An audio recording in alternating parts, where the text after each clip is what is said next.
control initialized.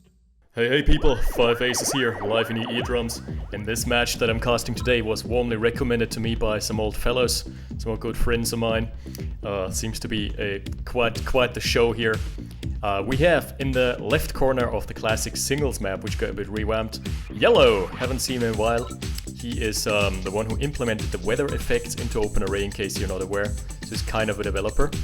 And his opponent, Blue, well, we've never seen Blue before. We have actually seen him. It's AMHOL. It's aka Andy Holland, aka Blue or whatever. Whatever name he goes by these days. And Blue, starting with a double dog opener. Doggo Dogson in the house. Fairly standard opener for Yellow. Nope. Just as I say that, he is running out. He's rushing out the Grenadiers. Let's see if the dogs can sniff this out. Well, this turns out to be quite the crazy game already. Double dog opener. I haven't seen that in a long time. I think it's like to bait the army into one position, then camp the barracks. Oh no! Yes! What? They can't hit moving targets all that well. I think if Yellow had kept on moving, it would have been fine. What? No way! Another one. Just another snag for General Doggo Dogson, who is now taking his rightful place here in front of the barracks. Just taking care of all incoming Soviet forces. Beautifully executed. So yeah, that forces Yellow to just pull back one of his riflemen. Like, dogs are still so bad. Look at this. Yep, pop. Pop goes the dog. But his friend is general status, so he's a bit more durable. Got 20% more health, so I think it will survive one rifle blast, if I'm not mistaken. Still, what a brave dog indeed. Still camping the barracks. What do we have as a backhand follow-up for Blue? Well, AMHOL is going the economic route. He started double refinery. Not the most usual thing to do on doubles. Or singles, sorry. This is not doubles indeed, this is singles. The snow version, but without the weather effects. No, General Doggo Dogson. We salute you. He has served and he is well, he's made quite some impact already. I love the double dogs. So we're gonna have a flak track out for Yellow. Keep in mind that this leaves him incredibly vulnerable right now. He's on one harvester, so if he were to get like counter-rushed in any way, sorts of means, he would have no recourse. All he's doing right now is rushing out a war factory, rushing out a harvester, being completely broke, playing it on the edge. But fortunately for him, AMHOL is also content with taking the economical route. Just popping down a flame tower, like, that's kind of a win. If you build a flak track early on, and you manage to run it into the enemy base, force out the defensive structure, and then run it back, that's already kind of a win, because you forced your opponent to... Wow! You forced your opponent to build 2 flame towers. That's really expensive, that's quite an investment.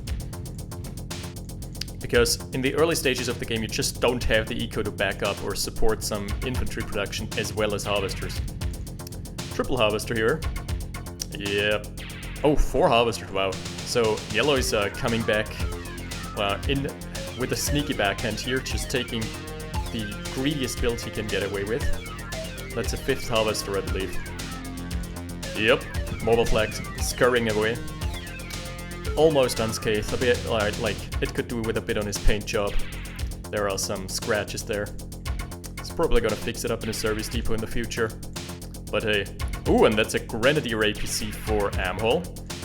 Wow, this is cheese and counter cheese. Let's see whose cheese is the delicious. Delicious, yeah, right. Most delicious cheese here. Most delicious cheese around. Service depot for AMHOL. I'm guessing he's just going to expand, like standard macro build, but with a cheesy twist.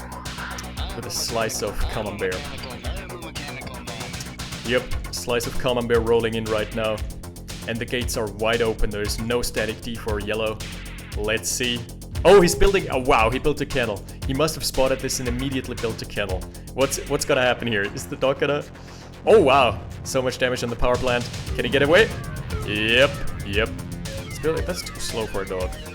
What? That's a hijacker! Don't tell me. Don't tell me this is gonna happen. Oh my god! Alright, he blocked it with the harvester. shit. Whether that was intentional or not, I'm not entirely sure. Like, I'm pretty sure AMHOL tried to move away, but the Harvester was in the way, blocked the pathing for just a split second, and yeah, now Yellow is in the possession of two APCs, one of which... Okay, that's an interesting conundrum right now. Does the cargo transfer over to the 5 Brandies? Do they transfer over to Yellow? I think in the earlier releases they did not. What? Alright, so those are wearing the colors of... Just... Wait. Okay, he can't see this. So AMHOL can't see this right now. So what's happening is these have changed sides, but they still keep their uniforms. What the hell? Like, have they developed some sort of Stockholm syndrome or what? This is quite spicy. Holy shit, I've never seen that before. I'm kind of hyped for this now.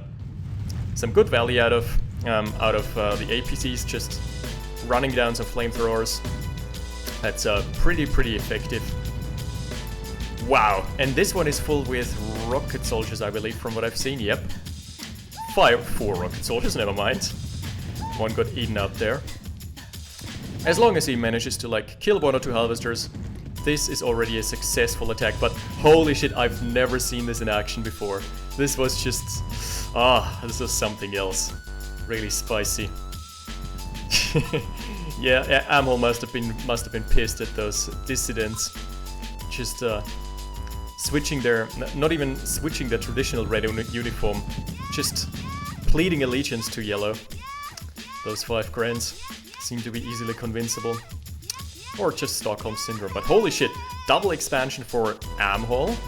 And, well, Yellow has nothing. He must have spent so much time on admiring his newfound followers there that it doesn't look good for him. Let's see the economic step. Oh yeah, 27k to 35k.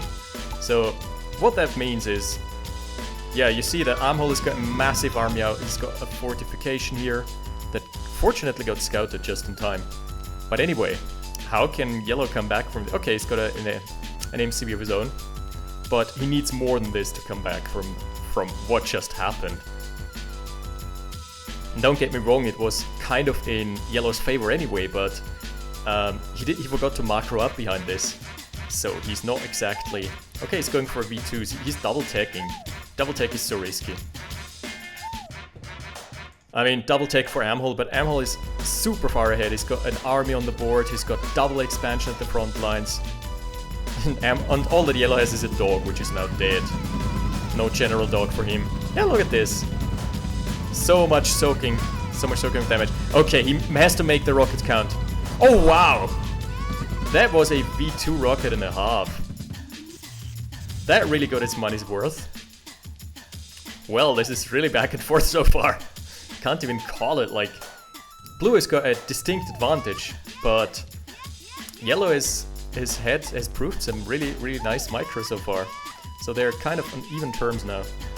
So it's gonna be the Mass V2 route supported by infantry for Yellow.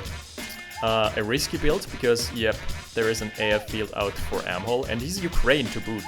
So Ukraine means that not only are you gonna have to deal with Yaks, Kamikaze Yaks, nice pick of the Tesla coil. Not only are you gonna deal with Yaks, Kamikaze Yaks and whatever, but also you have to keep in mind that the parabombs are ticking down now.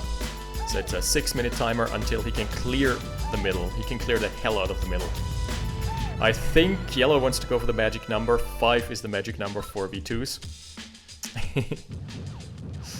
Oh wow, that was a direct V2 hit. Not often you see that these days.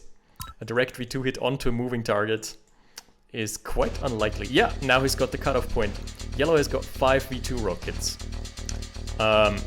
AMHOL has his tech center, interestingly enough, but maybe that's too much of a tech investment. Also, how does his cash flow look like? Yeah, Yellow has done really nicely. He's also gotten the first Yak out. Yeah, see though, the counter Yak can do so much damage. He can snipe 2v... What? That was kind of a really big misplay by AMHOL. He must have not clicked it properly. It must have been an attack move. And that cost him a Conyard because that's the... Ooh, that was V2 hits! Like, that's the magical cutoff point. At 5 V2s you can one-shot a Conyard. Oh, as we're seeing right now. Good night, sweet prince. one-shotting a Conyard with 5v2s, almost getting away unscathed. Really beautiful. What? Look, that was maybe a bit premature. AMHOL wasn't out of the game. He would have had some period of vulnerability where he would have had to reclaim the middle. But apart from that, he had a big army still. He had the eco. But holy shit! This was an entertaining game. This was hell of a ride. What more can I say? Nice, interesting bug finds there. I can see why this game was recommended so highly. I like hijackers stealing a loaded APC because it's blocked by an ore truck, and then you unload the APC and it turns out those guys have not changed their uniforms, but they have changed allegiances. This is some next level hit. So today we find out TIL that APC passengers can develop Stockholm Syndrome. Anyway, what an entertaining game. Freaking hilarious. Yeah, AMHOL revealing his secret identity here, as I've already been made aware. That was AMHOL the whole time. What a great game. Really crazy. That's straight up crazy town. But 10 out of 10. Would cast again, would get hijacked again. Thanks to whoever sent me this replay. I'm not calling a names, I mean, now that the cat's out of the bag. Yellow, who hijacked our hearts with his play there. Anyway, thanks for watching. That's it for now. I'll see you guys next time. 5 Aces, out.